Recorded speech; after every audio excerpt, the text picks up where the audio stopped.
بعض اوقات ایسا ہوتا ہے کہ بندے کی زندگی میں بے شمار چیزیں صحیح چل رہی ہوتی ہیں، اللہ تعالیٰ کی رحمت ہوتی ہے اور بے شمار عنایات اللہ تعالیٰ کی بندے کی زندگی میں ہوتی ہیں۔ لیکن اس کے باوجود بندہ یہ محسوس کرتا ہے کہ اس کی زندگی میں چمک دمک ختم ہو گئی ہے، اس کا جینے کو جی نہیں چاہتا، وہ کھانا کھانے کو جی نہیں چاہتا، کھانا کھا لے تو اس کا مزہ نہیں آتا ہے، کسی سے بات کرنے کو جی نہیں چاہتا ہے، اور چھوٹی چھوٹی باتوں پر بندہ شدید رد عمل دے دیتا ہے اور بالکل آگ بگولا ہو جاتا ہے۔ تو اس کو سمجھ نہیں آ رہی ہوتی کہ وہ کرے کیا۔ وہ چھوٹی چھوٹی باتوں پر اسی طرح آگ بگولا ہوتے ہیں، جس طرح آپ نے دیکھا ہوگا کہ گاؤں میں جو لوگ اپنا بھنگ کا نشہ کرتے تھے تو وہ اکثر نالیوں میں گرے ہوئے پڑے ہوتے تھے۔ اس کی وجہ یہ ہوتی تھی کہ ان کے نشے کی وجہ سے ان کی جو آئی سائڈ ہوتی ہے وہ بلر ہو جاتی ہے، اور انہیں جو چھوٹی چھوٹی چیزیں ہوتی ہیں وہ بہت بڑی بڑی نظر آنے لگ جاتی ہیں۔ یعنی وہ نالی کو نہر سمجھتے ہیں، ایک قدم سے نالی پار ہو سکتی ہوتی ہے لیکن وہ اس میں گرے ہوئے ہوتے ہیں۔ بالکل اسی طرح جن لوگوں کے دل و دماغ میں کچھ ان ریزالوڈ ایموشنل ایشوز ہوتے ہیں، جنہوں نے دل میں یہ پالا ہوتا ہے فلاں موقع پر میری بہن نے مجھے برا کہا تھا، میری بیوی نے یہ کہا تھا، بھائی نے یہ کہا تھا، یا بیٹے نے کہا نہیں ماننا تھا، یا یہ ہو گیا وہ ہو گیا، اس طرح کی باتیں جب بندے کے ذہن میں پھنس جاتی ہیں اور بندہ ان کو ریزالو نہیں کرتا، تو یہ اس کے ذہن میں ایک ایموشنل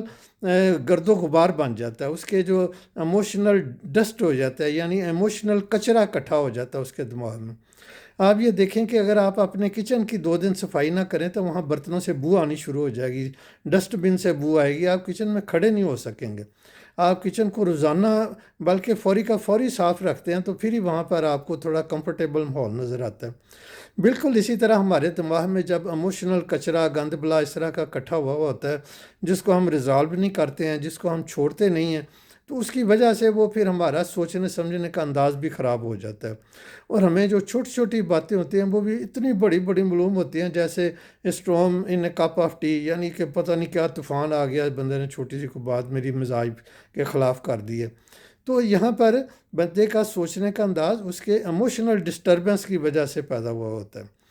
اس لیے اگر آپ یہ چاہتے ہیں کہ آپ ایک پرسکون مزیدار زندگی گزاریں، آپ کی زندگی میں یہ جو پھیکا پن آ گیا ہے، آپ کو کوئی چیز اچھی نہیں لگتی ہے، آپ ایسا محسوس کرتے ہیں، تو اس کو ریزالو کرنے کی ضرورت ہوتی ہے۔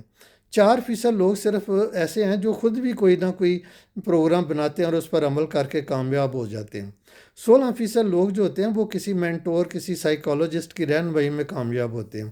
80% لوگ بس کہتے سنتے رہتے ہیں اور دھکے کھاتے رہتے ہیں۔ اس لیے اگر آپ زندگی میں کامیاب ہونا چاہتے ہیں اور آپ کو زندگی میں پھیکا پان آ چکا ہے، کوئی مزہ نہیں آ رہا زندگی میں، تو کسی ماہر نفسیات کی رہنمائی میں اپنے جو ایموشنل یعنی گند بلا آپ کے ذہن میں اکٹھا ہوا ہے اس کو صاف کریں، اپنی مینٹل ڈیٹاکس کریں۔ اب اپنے جو پرانے نظریات، پرانے خیالات جو ہیں ان کو آپ کو کسی طرح ان کو ڈیل کرنا پڑے گا۔ بالکل اکاؤنٹنگ میں بیلنس شیٹ اس وقت تک بیلنس نہیں ہوتی جب تک آپ ہر انٹری کو اس کی جگہ پر نہ رکھیں، اور اگر کوئی انٹری ایسی ہے جس کا پتہ نہیں چل رہا کہاں سے آئے تو اس کے لیے کاؤنٹرا انٹری ڈالیں گے تو پھر ہی وہ بیلنس شیٹ بیلنس ہوگی۔ تو اسی طرح اپنے ذہن میں آپ کے جو عزیز و اقارب، کوئی رشتہ دار، کسی نے کوئی آپ کو نقصان پہنچایا، کچھ کیا ہے، تو آپ اس کو معاف کر دیں، اس کو اگنور کر دیں، یا جس طرح قرآن پاک میں بھی ایک جگہ ہے وَإِن تَعْفُوا وَتَصْفَحُوا وَتَغْفِرُوا فَإِنَّ اللَّهَ غَفُورٌ رَحِيمٌ، وہ معاف کر دو، درگزر کر دو، اگنور کر دو، کیونکہ اللہ بھی تو بخشنے والا ہے۔ تو چونکہ ہم نے اللہ سے بھی جا کے مغفرت مانگنی ہوتی ہے، معافی مانگنی ہے، تو ہمیں چاہیے کہ ہم دوسروں کو بھی معاف کر دیں اور ان کو اگنور کریں۔ اور اگر ہم اپنے انوائرمنٹ کو چینج کر لیں، اپنے دوستوں کو چینج کر لیں،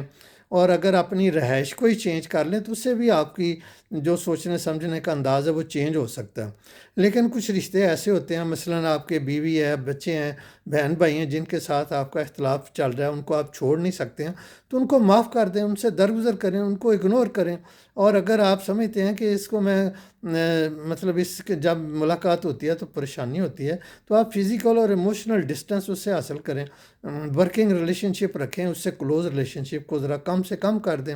اور یہ بات ذہن میں رکھیں کہ آپ کے ذہن میں جتنی بھی نیگیٹو باتیں ہیں وہ ڈیلیٹ نہیں ہو سکتی۔ بالکل اسی طرح جس طرح موبائل میں یا کمپیوٹر میں کوئی چیز ہم ڈیلیٹ کرتے ہیں تو وہ ڈیلیٹ کرتے ہیں تو ہمیں صرف نظر آنی بند ہوتی ہے، اس کو کوئی بھی آئی ٹی ایکسپرٹ جو ہے وہ ریٹریو کر سکتا ہے۔ بالکل اسی طرح ہمارے ذہن میں جو نیگیٹو باتیں ہیں، نیگیٹو خیالات ہیں، وہ ڈیلیٹ نہیں ہو سکتے لیکن وہ ڈم ہو سکتے ہیں، وہ ڈم اس طرح ہوں گے کہ ان کو ہم اچھے خیالات کے ذریعے ریپلیس کریں، کوئی جو برا خیال تھا اس کو اچھے سے کریں۔ فار ایگزامپل بیوی سے ہی لڑائی جھگڑا چل رہا تھا جس کی وجہ سے مطلب بندہ پریشان تھا یا اس کے ایشوز سے، تو اس کو پھر گانا سنائیں کہ چلیں ایک بار پھر اجنبی بن جائیں ہم دونوں، اور اس کو لے کر کسی پہاڑی علاقے پر چلے جائیں، مری چلے جائیں، ہنی مون ٹرپ پر چلے جائیں، تو اس کو اپنا آپ 0 میٹر کر کے ایک نئے سرے سے اپنے رشتے کا آغاز کر سکتے ہیں۔ تو اس طرح کر کے آپ اپنی زندگی کو جب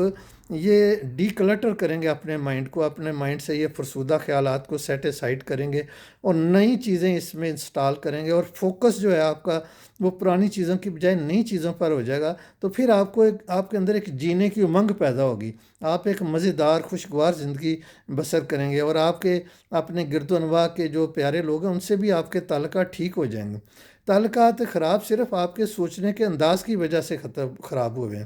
اور سوچنے کا انداز اس وجہ سے خراب ہوا کہ آپ کے ذہن میں ایموشنل گرد و غبار اور کچرا بہت زیادہ بھرا ہوا ہے۔ جب تک آپ اس کو کلیئر نہیں کریں گے، آپ کے ریلیشنز آپ کے اپنے ساتھ اور اپنے پیاروں کے ساتھ ٹھیک نہیں ہوں گے۔ اس لیے آپ کسی ماہر نفسیات کی رہنمائی میں، یا کسی مینٹور کی، یا کسی بھی آپ جس کو آپ اچھا بندہ یا قابل احترام سمجھتے ہیں، اس کے ساتھ بیٹھ کے اپنے سارے معاملات کو 1 بائی 1 کر کے ڈسکس کریں اور ان کو ساتھ ساتھ ڈسپوز کریں۔ اسی طرح آپ ایک خوشگوار اور مزیدار زندگی گزار سکتے ہیں۔